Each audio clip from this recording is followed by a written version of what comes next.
축구팬 여러분 안녕하십니까. 역동원 감독 하나원큐 K리그1 2022 시즌 2라운드 프리뷰를 한번 진행해보도록 하겠습니다.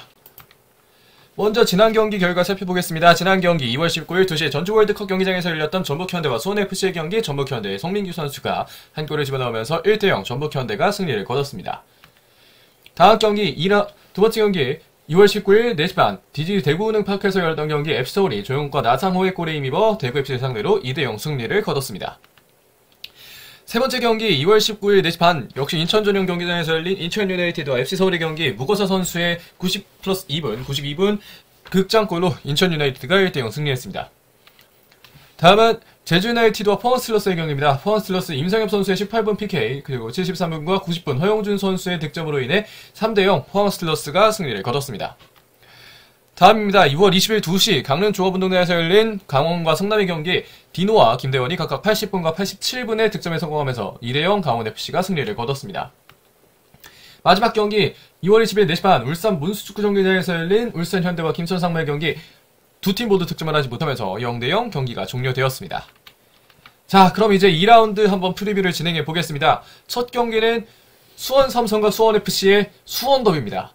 두 팀 모두 1대0으로 패배하면서 현재 순위는 8위를 기록하고 있고요. 지난 시즌 홈팀 기준으로 1무 3패, 다시 말해 수원FC가 3승 1무의 성적을 거두면서 지난해 수원더비는 수원FC가 압승을 했습니다. 그럼 관전 포인트 살펴보겠습니다. 먼저 수원삼성입니다. 김건희의 퇴장을 어떻게 대체할까입니다. 사실 이 김건희 선수에 대한 후방 어떤 징계든지 이런 게 어떻게 내려질지는 아직까지 제가 이 영상을 만드는 동안은 나오지 않은 상황입니다. 그렇기 때문에 김건희 선수의 대책을 해야 되는 기간이 얼마나 길어질지도 잘 모르겠고요. 따라서 김건희 선수의 빈자리를 오영규 선수 있고 그로닝 선수 있긴 합니다만 이 후방에서 어떻게 대처를 해야 될지 한번 좀 고민을 해봐야 될 박건하 감독입니다. 그리고 두 번째는 실험할 시간도 없었던 전술입니다. 김건희 선수가 전반 10분도 채 되기 전에 퇴장이 나가면서 새로운 3-4-3 전술을 실험할 시간이 좀 없었습니다. 아무래도 지난 시즌에는 3-5-2 포메이션을 주로 가동을 했던 수원 삼성인데 이렇게 오른쪽과 왼쪽에 각각 맷잘라적인 성격 혹은 또 윙으로 가면서 왼쪽 공격수와 오른쪽 공격수를 두는 박건하 감독의 새로운 전술이 이번에 실험할 시간이 좀 없었다는 것이 조금은 아쉬운 점입니다. 수원 삼성의 경우에는 야심차게 들고 나온 새로운 전술일 텐데 그럼에도 불구하고 수원 삼성의 전술을 실험할 시간이 좀 적었다라는 것이 좀 아쉬운 거였고요. 마지막으로 지난 경기 어떻게 보면 비길 수도 있었고 더 나아가 승리할 수도 있었던 수원 삼성입니다. 사리치 선수가 있었다면 그것이 좀 더 가능성이 높아졌을 텐데 사리치 선수가 혼자 넘어지면서 그러니까 다시 말해서 누군가의 접촉이 없었지만 혼자 허벅지 뒷근육을 잡고 좀 넘어지면서 사리치 선수를 최성문 선수와 교체가 됐습니다. 다만 사리치 선수의 부상이 어느 정도인지는 아직 잘 모르겠지만 후방에서 플레이메이킹을 해줄 수 있는 사리치 선수의 부재는 충분히 좀 아쉬움으로 남을 수 있는 수원 삼성이었습니다. 다음으로 수원FC 보겠습니다. 이승우 선수가 후반에 교체 출전을 했는데 그래도 상당히 괜찮았습니다. 이승우 선수 후방에 앞에 전방에서 침투를 한다든지 물론 피지컬적인 측면에서는 아직까지 좀 부족하다는 지금 현재 프로필상은 173에 63kg의 이승우 선수인데 아직까지는 조금 피지컬이 올라오지 않았다. 그런 점이 조금은 아쉬웠던 이승우입니다. 하지만 충분히 센스 있는 볼터치라던가 드리블은 보여줬기 때문에 이승우 선수가 차차 피지컬도 K리그에 맞게 키워나가고 점차 좋아진다면 앞으로 좋은 활약 보여줄 수 있지 않을까 싶고요.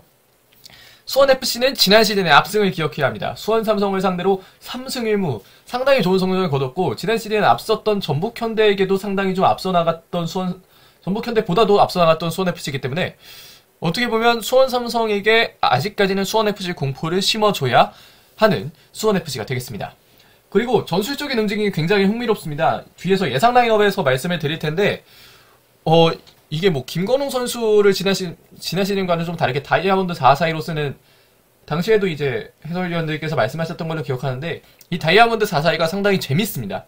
선수들도 상당히 지능적으로 플레이할 줄 아는 선수들이기 때문에 그 점 한번 예상 라인업 보면서 살펴보도록 하겠습니다. 자, 일단 수원 삼성부터 봐야겠죠. 수원 삼성은 지난 경기에 보여줬던 3-4-2-1 내지는 3-4-3 정도 되는 라인업입니다.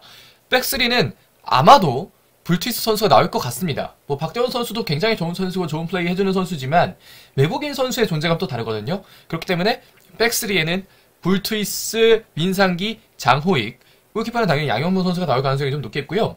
왼쪽 윙백과 오른쪽 윙백은 각각 확고한 주전인 이기재와 김태환이 나설 가능성이 높습니다.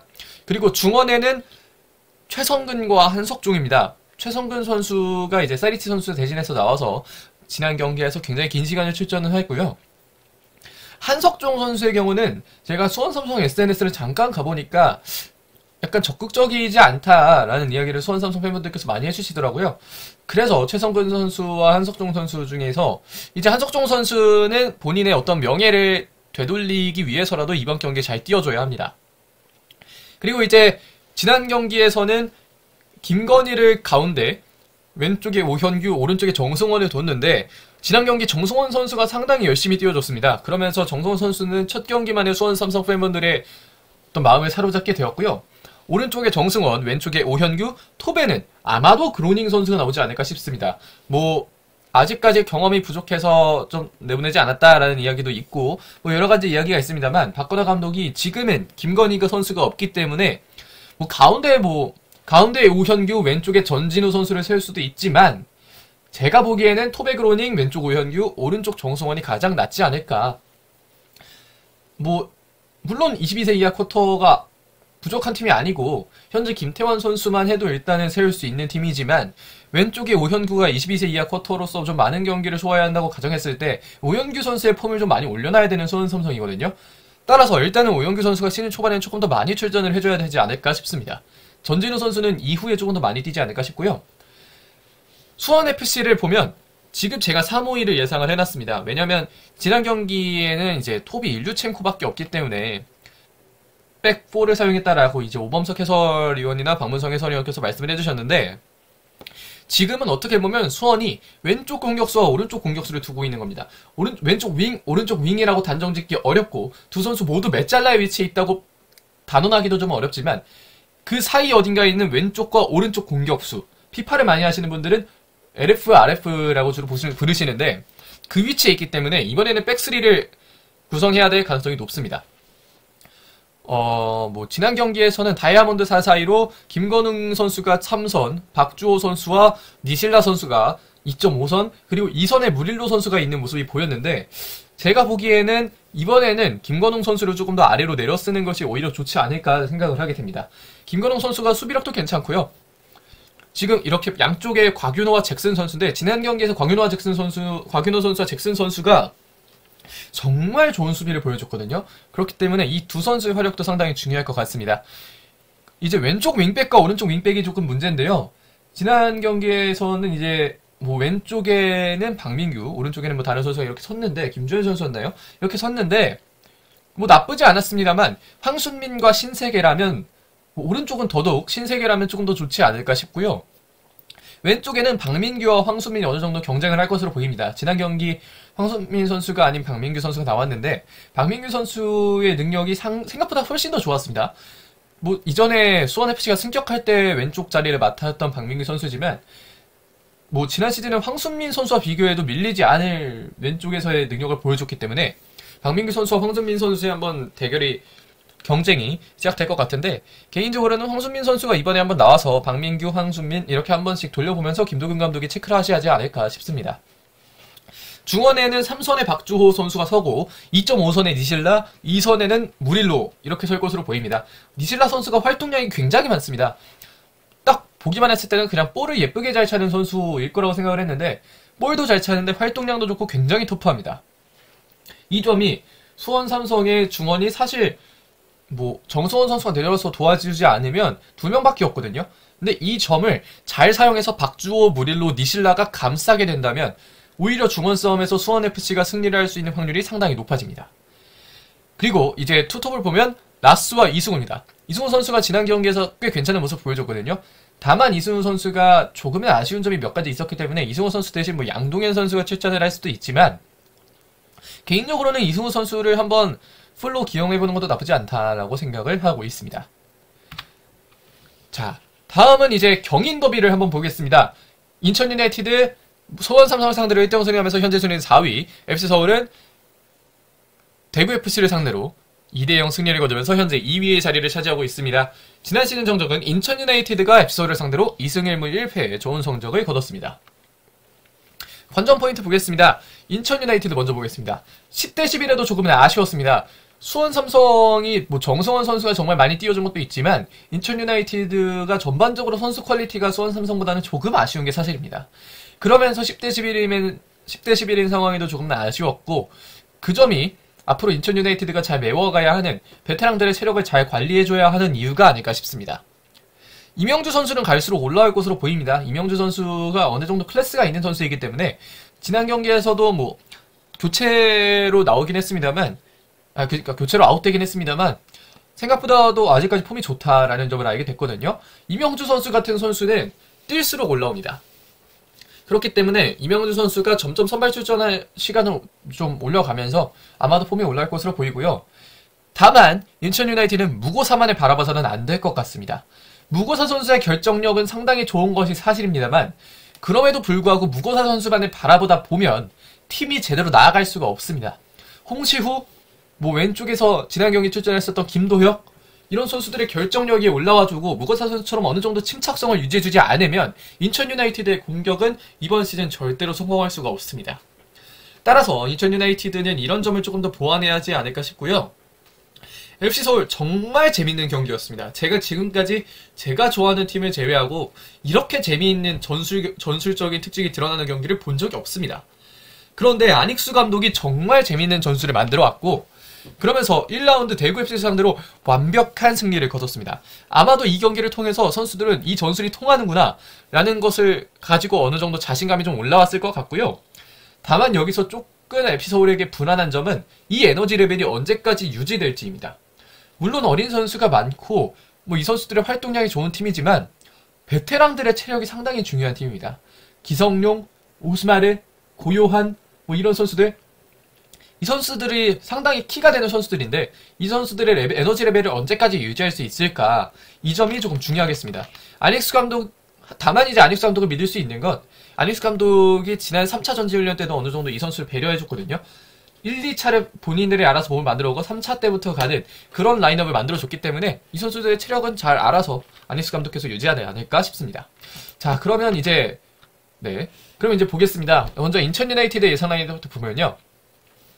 골키퍼는 김동원입니다. 이태희 선수 부상이 아직까지 돌아오지 않은 것으로 보이고 왼쪽 백스리부터 보면 데브리찌, 민동원, 오반석입니다. 사실 뭐 오반석 선수가 언제 돌아올지 모르고 데브리찌 언제 돌아올지 몰라서 각각 라인업에 민동원, 이강현 그리고 뭐 김준엽이 백스리를 구성할 수도 있지만 인천 유나이티드는 이 선수들의 복귀가 상당히 중요해졌습니다. 뭐 김광석도 중요하고요. 그렇기 때문에 이 선수들 돌아와주지 않으면 현재 물이 올라있는 FC서울을 상대로 비기냐가 문제가 아니라 얼마나 큰 점수차로 지냐가 문제가 될 겁니다. 그렇기 때문에 이 선수들의 복귀가 상당히 시급해진 인천이고요. 강민수 선수의 경우 선수보호 차원에서라도 지금은 출전시키지 않는 것이 훨씬 더 중요하다고 생각을 합니다. 왼쪽 윙백은 이주용 선수를 예상을 해봅니다. 이주용 선수가 지난 경기에는 출전하지 않았고 명단에 들지 않았습니다. 뭐 어떤 이유인지는 모르겠습니다만 왼쪽에 지난 경기 강윤구 선수가 괜찮긴 했습니다만 이주용 선수는 어쨌든 지지난해 국가대표 명단까지 들었던 선수이기 때문에 이주용 선수를 한번 기용해보는 것이 어떨까 생각이 됩니다. 오른쪽 윙백은 일단은 김보섭 선수를 예상했습니다. 오재석 선수가 언제 돌아올지 모르는 과정인데 개인적으로는 김보섭 선수가 좀 출전을 해서 오른쪽에서 홍시우 선수와 약간은 겹치는 게 있었다는 생각이 들거든요. 그러면서 뭐 김보섭과 홍시우의 동선 정리도 문제가 있지만 일단은 김보섭이 출전할 가능성이 상당히 높습니다. 그러면서 중원 구성은 여름과 이명주입니다. 여름과 이명주라고 하면 중원에 충분히 안정감을 심어줄 수 있는 자원들이고 이명주 선수는 특히 수원 삼성 한 명이 퇴장당한 가운데 경기장 전역을 뛰어돌았습니다. 그렇기 때문에 이명주 선수가 상당히 좋은 능력 보여주지 않을까 생각이 들고요. 이제 두 명이 맷잘납니다. 홍시우 선수는 분명 오른쪽으로 벌려주는 것도 있긴 합니다만 김도혁 선수는 가운데 중원으로 들어와서 중원 싸움에 힘이 되어주기도 하고 이렇게 좀 변동이 있습니다. 어떻게 보면 3-4-2-1이라고 해놨습니다만 3-5-2가 되기도 하고요. 때에 따라서는 3-4-3처럼 플레이를 하기도 하는데 김도혁 선수는 중원에서 충분히 힘을 불어넣을 수 있는 선수들입니다. 그렇기 때문에 김도혁 선수가 가운데에 가는 것이 제게는 오히려 좀 더 좋게 느껴지지만 팀 사정은 감독이 제일 잘 알고 있기 때문에 이렇게 아마도 라인업은 좀 유지가 되지 않을까 싶습니다. 그리고 이제 FC서울인데 FC서울은 지난 경기 그대로 나오면 됩니다. 지난 경기를 보시면 이한범과 오스마르가 후방에 남아있고 기성용 선수가 좀 더 내려옵니다. 빌드업 상황에서 말씀드리는 건데 기성용이 내려와서 백3가 구성이 됩니다. 후방에서.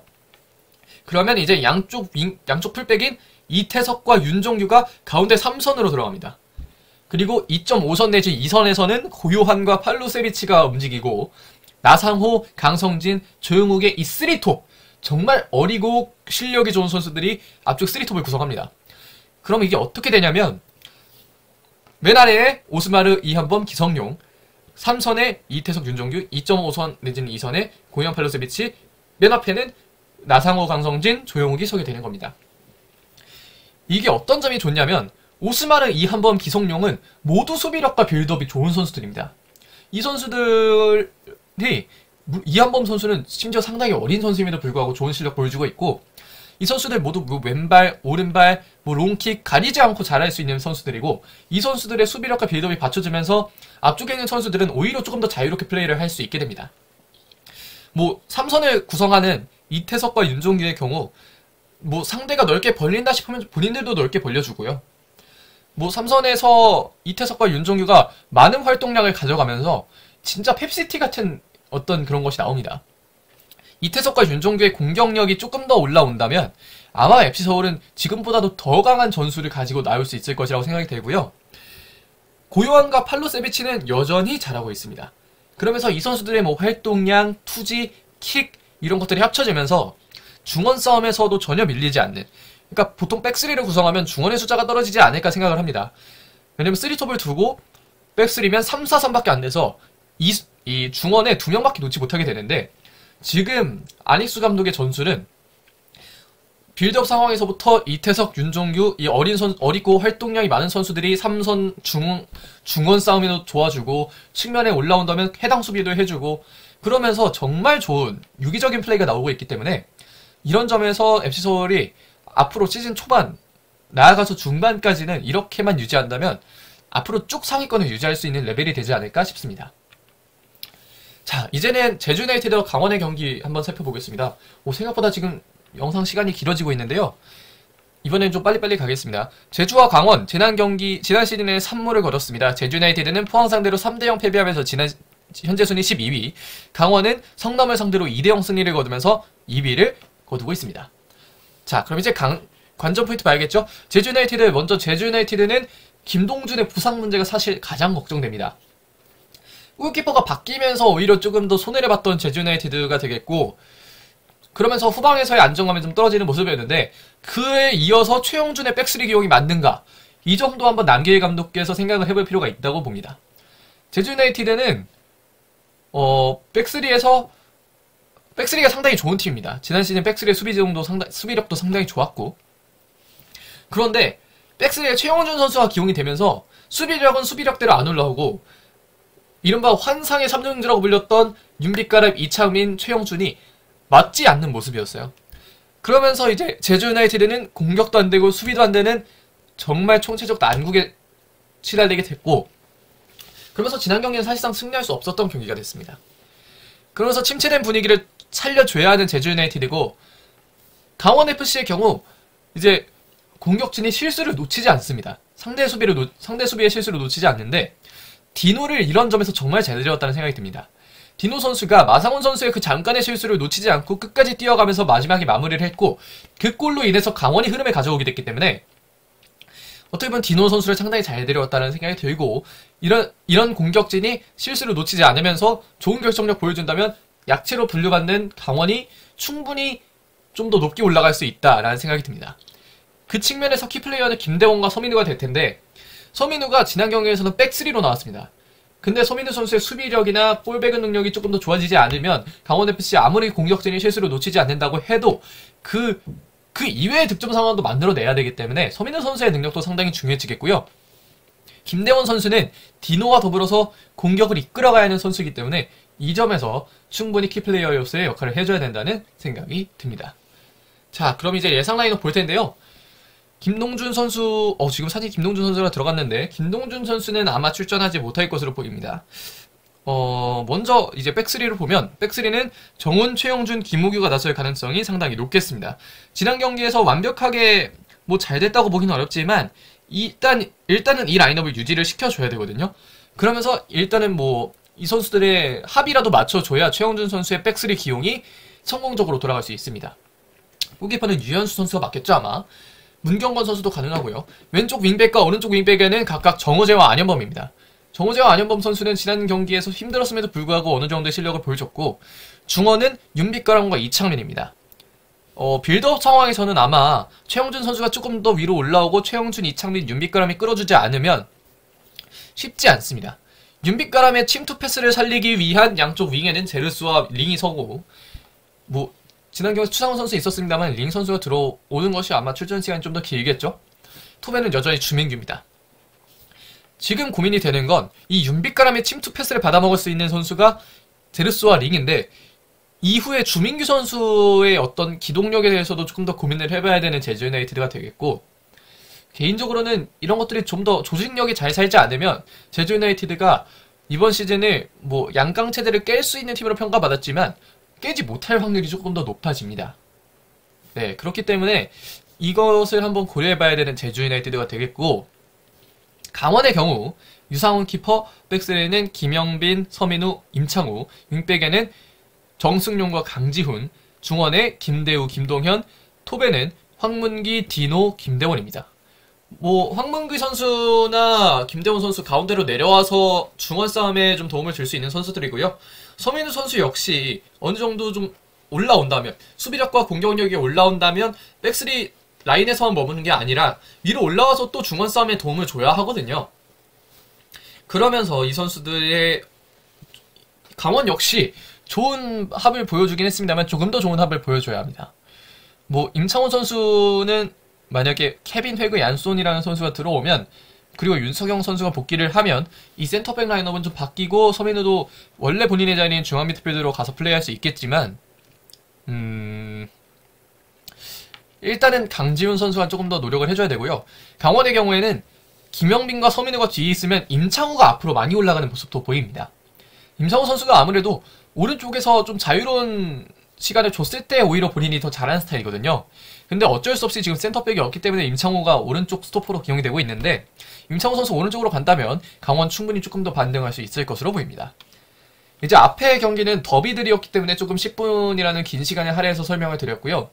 지금부터는 더비 경기가 아니기 때문에 이 정도 5분 정도의 시간으로 얘기를 드리겠습니다. 자, 이제 성남과 울산입니다. 성남은 앞서 말씀드렸던 강원에게 2대0으로 패배하면서 현재 순위 10위. 울산은 김천 상무와 0대0 무승부를 거두면서 현재 순위 6위에 위치해 있습니다.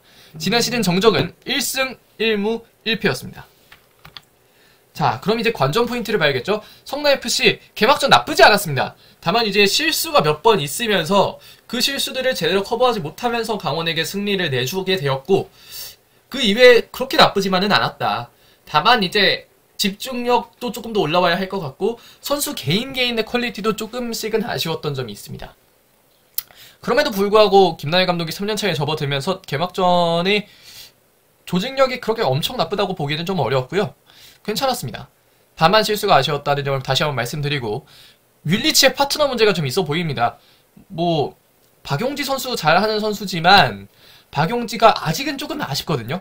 박용지 선수가 조금 더 올라와주면 정말 좋을 것 같고, 박동진을 영입하지 못했다는 것, 이것이 성남에게는 상당히 아쉬운 점일 것 같습니다. 등번호 10번까지 비워두고 있었는데 결국은 데려오지 못했습니다. 이 점에 성남에게는 좀 아쉬운 점이 되겠고, 울산에 보면요, 수비부터 2선까지는 완벽합니다. 김영권을 중심으로 한 백포, 그 다음에 3선 뭐 원두재, 이규성, 아마노, 정말 완벽하거든요. 그런데 톱이 없습니다. 톱이 없으니까 중원에 키가 작은 바코와 아마노가 있으면 크로스를 백날 올려봤자 득점을 할 수가 없습니다. 그렇기 때문에 울산현대 입장에서는 박주영 선수가 폼이 아직 안 올라왔다고 하더라도 박주영을 세워놔야 되고, 레오 선수가 아마 이번 주 중에 자가격리가 풀리는 걸로 알고 있는데, 이 레오 선수도 교체 명단에는 넣어놔야 될 정도로 울산에 지금 톱 자원이 없습니다. 그렇기 때문에 수비부터 완벽한 2선까지 잘 만들어줘야 되는데 톱만 있으면 정말 좋겠다 라는 생각이 드는 울산현대 김천상무의 경기였습니다. 그런 상황에서 조금 더 공격적이어야 합니다.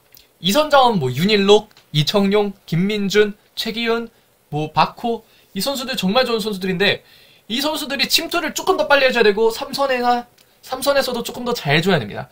특히 원두재 선수의 경우 어떻게 보면 좀 수비적으로 플레이하는 경향이 있습니다. 사실 삼선의 경우 수비적으로 플레이하는 것이 어찌 보면 당연하긴 한데 조금 더 공격적이었으면 어땠을까?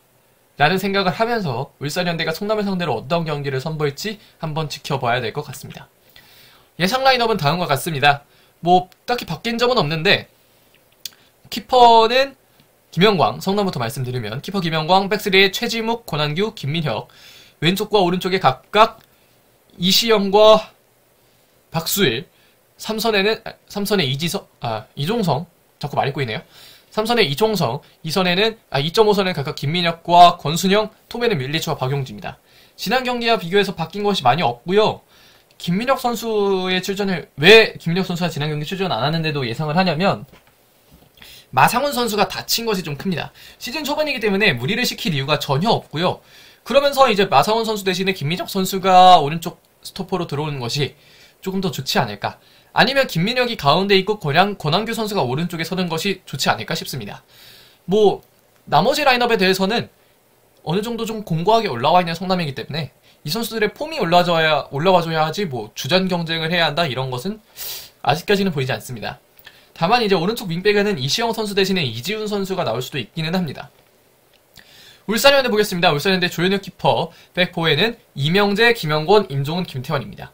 왜 이명재를 예상을 했냐면 홍명보 감독 전술에는 어쨌든 톱도 중요하지만 왼쪽에 톱이 중요한 이유가 이 왼쪽과 오른쪽에서 각각 풀백들이 올려주는 크로스가 상당히 중요한데 김태환의 크로스 그리고 이명재의 크로스인데 정발 풀백이 상당히 중요합니다.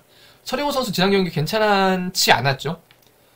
왜냐면 반대발 풀백이기 때문에 왼쪽에서 그 점이 좀 아쉬웠습니다.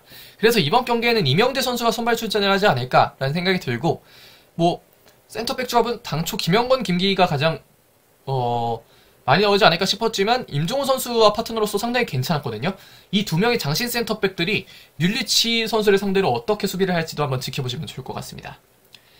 그리고 3선에 이제 원두재 선수가 서고 2.5선에 이규성, 2선에는 아마노 그렇게 중원조합이 짜여지겠는데 원두재 선수가 전처럼 라볼피아나적인 플레이를 하지 않을까 싶고요.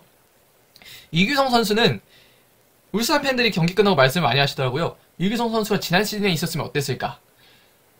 사실 그렇죠. 시즌 초반이나 후반에 이규성 선수가 좀 있었다면 이렇게 이규성 선수가 지난 경기 정말 좋은 모습 많이 보여줬거든요. 탈압박, 패스 모두 좋은 모습 보여주기 때문에 이규성 선수가 아마도 박용호 선수의 회복 전까지는 좀 많이 출전하지 않을까 싶습니다. 그리고 2선에 있는 아마노 선수가 정말 예상보다도 훨씬 더 터프하고 볼도 잘 차는 모습 보여주면서 아마노 선수가 아마도 2선에서 공격형 미드필더로 출전하는 시간이 좀 많아지지 않을까 싶고요. 왼쪽 윙에는 이청용 대신 박호. 왜냐면 박호 선수가 톱자리에서 적응을 못하는 모습이었어요. 그것도 그럴 게 사실 박호 선수는 왼쪽 윙이 가장 편한 선수입니다. 그러니까 이제 왼쪽 윙에서 박호를 두는 게 울산 입장에서는 가장 좋지 않을까. 박호 선수가 왼쪽 윙에 있다가 가운데로 들어오면서 때리는 슈팅은 괜찮지만 사실 중원에 아예 박아놓고 있다면 조금 어렵게 되겠고 오른쪽은 엄원상 선수 지난 경기 좋은 모습 보여줬는데 김민준 선수는 반등을 해야 합니다. 김민준 선수가 지난 경기 조금 아쉬웠거든요. 물론 이것도 중앙 톱의 부재라는 것이 좀 아쉽게 느껴지긴 합니다만 김민준 선수가 좀 더 올라와줘야겠고 엄원상 선수는 오피셜이 뜬 지 일주일이 안 됐음에도 불구하고 상당히 좋은 모습 보여줬습니다. 톱에는 박주영이 선발로 나와야 합니다. 톱 자리를 아무도 대체할 수 없다는 것, 그러니까 제로톱을 사용해도 대체할 수 없다는 것이 여실히 드러난 지난 경기였기 때문에 톱이 있어야 될 것 같습니다. 그래서 오세훈 선수의 이탈이 좀 더 아쉽게 느껴지고요. 다음 경기 김천과 포항 스틸러스의 경기입니다. 김천은 울산현대 상대로 비기면서 6위, 포항 스틸러스는 제주 유나이티드 상대로 3대0 승리하면서 현재 순위 1위에 위치하고 있습니다. 지난 시즌 전적은 없습니다. 관전 포인트입니다. 김천 상무는 정승현과 하창래의 부재를 메워야 됩니다. 정승현 선수는 전반 끝나고 교체가 됐습니다. 발목이 좀 많이 부었다고 해요. 그러면서 시즌 초반부터 무리할 필요가 없기 때문에 정승현은 좀 나오지 가능성이 좀 높지 않을까 싶고요. 하창래 선수는 퇴장을 당했죠. 아마도 다음 경기까지는 적어도 포항 슬러스 경기까지는 경기 출전이 어려울 것 같습니다.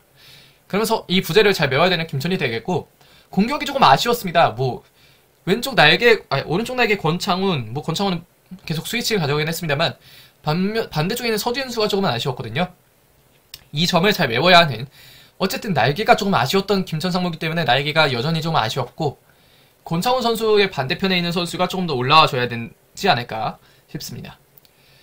다음으로는 권창훈의 온도볼을 좀 더 만들어보는 게 어떨까 싶습니다. 사실 지난 경기 권창훈의 온도볼 상황이 나올 때마다 울산은 긴장을 해야만 했기 때문에 권창훈 선수가 온도볼 상황에서 공격을 이끌어 간다면 김천 상무의 공격은 확실히 더 강해질 것 같습니다.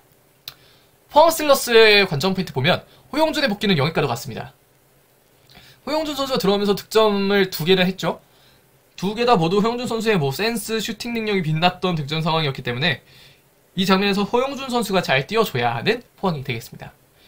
이렇게 되면서 이승모를 중원에 기용을 할 수 있게 되지 않을까라는 희망이 이승모 선수에게도 생기게 될 텐데, 이 점은 선발 라인업 소개해드리면서 다시 한번 말씀드리겠고, 기동 매직에 다시 한번 가동이 되고 있습니다. 아무래도 김기동 감독이 약간 선수단이 좀 떨어지는데? 라는 생각을 할 수 있는데, 지난 시즌에 마치 지난 EPL의 2020-2021 시즌의 투엘 감독처럼 김기동 감독이 있으니까 선수들의 퀄리티가 뭔가 높아지는 느낌입니다.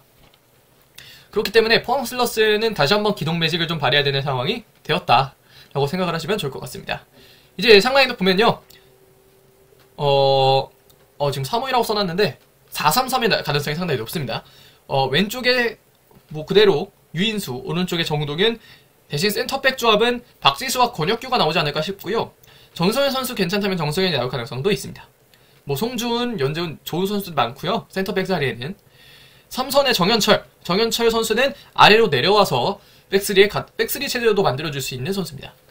중앙에는 이영재와 고승범입니다. 수원FC와 수원삼성에서 각각 키플레이어가 될 수 있는 중원의 선수들이었고, 이 두 선수들의 킥력, 리딩 이런 점들이 모두 수원삼성에 도움이 되지 않을까, 김천 상무에 도움이 되지 않을까 싶습니다. 그리고 3톱에는 서진수, 조규성, 권창훈입니다. 서진수 지난 경기 아쉽긴 했습니다만 서진수 선수가 살아나야 하는 김천이 되겠고, 권창훈은 권창훈이다. 정말 잘합니다. 물론 조규성 선수가 지난 경기 조금 아쉽긴 했습니다만 권창훈의 온도볼에 이어서 조규성의 침투 이런 점들이 이뤄진다면 조규성 선수도 충분히 함께 권창훈과 공격을 이끌어 나갈 수 있을 것 같습니다. 포항은 4-3-3입니다. 백포에 심상민, 그랜트, 박찬용, 그리고 오른쪽에는 박승욱 선수, 제 개인적으로는 김영원 선수 예상하긴 했습니다만 박승욱 선수가 나올 것 같고요. 중원에는 여전히 신진호, 신광훈, 고영준, 왼쪽 윙에 임상혁, 오른쪽에는 이광혁, 톱에는 이승모입니다. 왜 이승모 선수를 아직까지 톱에 뒀냐라고 물어보신다면, 지금 중원에 이승모 선수가 만약에 톱이 아닌 다른 자리에 선다면 지금 중원에 설 수 있는 선수가 없습니다. 고영준 선수가 조금 더 공격적인 타입인데, 신진호가 고영준 자리에 가고 신진호가 원래 있던 자리에 이승모를 둔다면 불가능하지도 않지만 조금 더 공격적인 라인을 형성하기 위해서는 고영준이 출전을 해야 되고, 그렇기 때문에 이승모 선수의 자리가 좀 없습니다. 그래서 일단은 이승모 톱을 좀 더 유지하지 않을까 싶고, 허용준 선수는 차차 출전 시간 늘려가면서 아마도 종국에는 신진호가 2.5선 내지는 2선, 3선에 이승모와 신광훈, 톱에 허용준이 되지 않을까 싶긴 합니다만 당분간은 이렇게 나오지 않을까 싶습니다. 자, 정말 마지막까지 힘든, 마지막으로 가면서 조금 더 발음이 꼬이고 있는데, 대구와 전북입니다. 대구는 지난 경기 FC서울 상대로 패배하면서 10위, 전북 현대는 수원FC 상대로 승리하면서 4위를 위치하고 있습니다. 지난 시즌 정적은 대구FC가 1승 3패를 거뒀습니다. 전북이 3승을 거뒀다는 이야기이고요. 관전 포인트 보겠습니다. 대구FC, 솔직히 말씀드리면 뭐 하고 싶은지 보이지 않습니다. FC서울이 잘하기도 했는데 대구가 뭘 하고 싶은지 도저히 알 수가 없어서, 가마 감독이 원하는 축구가 어떤 축구인지 모르겠고, 그렇기 때문에 이건 선수들이 잘못한 건지 아니면 가마 감독의 전술이 이상한 건지는 한 5라운드, 6라운드까지는 봐야 할 것 같습니다. 양쪽 윙백이 현대 축구에서 상당히 많이 올라오는 것이 특기인데 홍철과 황재원이 둘 다 안 올라왔어요. 지난 경기에서 홍철과 황재원이 안 올라오면서 오히려 안익수 감독의 전술이 조금 더 먹혀 들어간 점도 있고요. 물론 상대가 윙을 쓰면서 양쪽 윙백들이 올라가기 쉽지 않은 상황이긴 했습니다만 올라갈 때 올라가줘야 되고, 안익수 감독의 전술의 약점이라고 하면 결국은 측면이 될 거거든요. 측면 수비. 왜냐면 이제 이태석과 윤종규가 둘 다 3선에 위치하고 있으면 양쪽 측면이 살짝씩 비기 때문에 이 점을 공략을 했어야 되는데 홍철과 황재원이 아무것도 못했습니다. 수비는 했죠. 수비는 했는데 아쉽습니다. 대신에 이태희가 오른쪽에 황재원 선수가 교체되어서 나와서 올라와서 하는 플레이들이 상당히 괜찮았습니다. 그러면서 이제 뭐 이태희 선수가 출전을 한다면 이 점은 조금 더 나아지지 않을까 싶고요. 다만 추가로 언제까지 세드가를 믿을 수 없다는 점도 대구FC가 충분히 알아둬야 할 것 같습니다. 전북현대 홍정호는 홍정호였습니다. 정말 수비 잘하고요. 정말 뭐 빌드업, 뭐 세트피스에서의 헤딩 능력, 수비력 모두 완벽합니다. 정말 잘하는 홍정호 선수고, 그러면서 전반적으로 1라운드 안정적이었고 1, 2선의 활약도 정말 좋았습니다. 일류첸코 선수가 약간은 가려졌습니다. 뭐 잭슨, 곽윤호 빠르고 수비 잘하는 선수들이기 때문에 일류첸코 가려졌습니다만, 문선민 선수 출전하자마자 송민규, 문선민, 일류첸코 이 선수들 정말 잘해줬고, 뭐 구스타보 선수도 잘할 거고요. 그렇기 때문에 전북현대는 하던 대로만 하면 되지 않을까라는 생각이 듭니다. 그렇게 해서 이제 예상 라인업 보면요, 양팀 다 비슷합니다. 대구는 골키퍼 오승훈, 백스리에 김진혁, 홍정훈, 정태욱, 윙백에는 홍철과 이태희, 중원에는 이용래, 라마스, 톱에는 세징야, 에드가, 그리고 지난 경기 좋은 경기 보여줬던 고진혁입니다. 뭐 딱히 설명드릴 게 없을 정도로 지난 경기와 비슷한 라인업이고요. 지난 경기 라인업 그 자체죠. 세징야 선수는 어느 정도 프리로를 맞고, 뭐 고재현 선수는 오른쪽 윙으로 좀 출전을 하겠고, 에드가 선수가 뭐 왼쪽 약간 측면을 돌아다니면서 하는 플레이, 이런 점들이 좀 좋을 것으로 보입니다. 뭐 세징야가 안쪽으로 접혀 들어간다면 오버래핑에 특화되어 있는 홍철이 있기 때문에 뭐 이런 공격 상황에서 충분히 제 능력을 발휘할 수 있는 선수라고 생각하고요. 가마 감독이 전술을 잘 짜준다면 좋은 능력 보여주지 않을까 싶습니다. 전북은 그대로입니다. 백포에 김진수, 구자룡, 홍철, 최철순, 이 자리는 뭐 이용 선수 언제 들어오는지에 따라서 달라지겠고요. 키퍼는 홍범근, 3선에 류재문, 백승호, 2.5선 내지 2선에 쿠니모토, 왼쪽 손민규, 오른쪽 문선민, 톱에는 일류첸코입니다. 사실 이 라인 더 설명할 필요 없다고 생각을 할 수 있고요. 지난 경기에서도 특이점은 없었어요. 다만 뭐 선수들 개인의 클래스가 있기 때문에 이 선수들 공만 던져주면 알아서 하는 선수들이거든요. 따라서 알아서 잘하지 않을까. 제가 분석할 이유가 없는 팀입니다. 왜냐? 너무 못해서 아니고 너무 잘하기 때문입니다. 따라서 전북현대의 예상 라인업은 이 정도만 설명드려도 될 것 같고요. 자, 이것을 마지막으로 2라운드 길고 길었던 퓨리브가 끝났습니다. 하다 보니까 좀 더 말을 줄여야겠다는 생각이 좀 많이 들고요. 6경기 다 프리뷰하는 게 쉽지 않습니다. 그렇기 때문에 뭐 다음에는 뭐 각 경기마다 따로따로 프리뷰를 찍을 수도 있을 것 같긴 한데, 또 타임라인을 설정해 드리는 게 각 여러분들께서 뭐 제 조회수에 도움이 될지 안 될지 모르겠지만, 시청자분들께서 좀 더 편하게 보시려면 그냥 타임라인을 두는 게 조금 더 낫지 않을까라는 생각을 하게 됩니다. 자, 2라운드 프리뷰는 여기까지 마치면 좋을 것 같습니다. 지금까지 시청해주신 여러분 대단히 고맙습니다.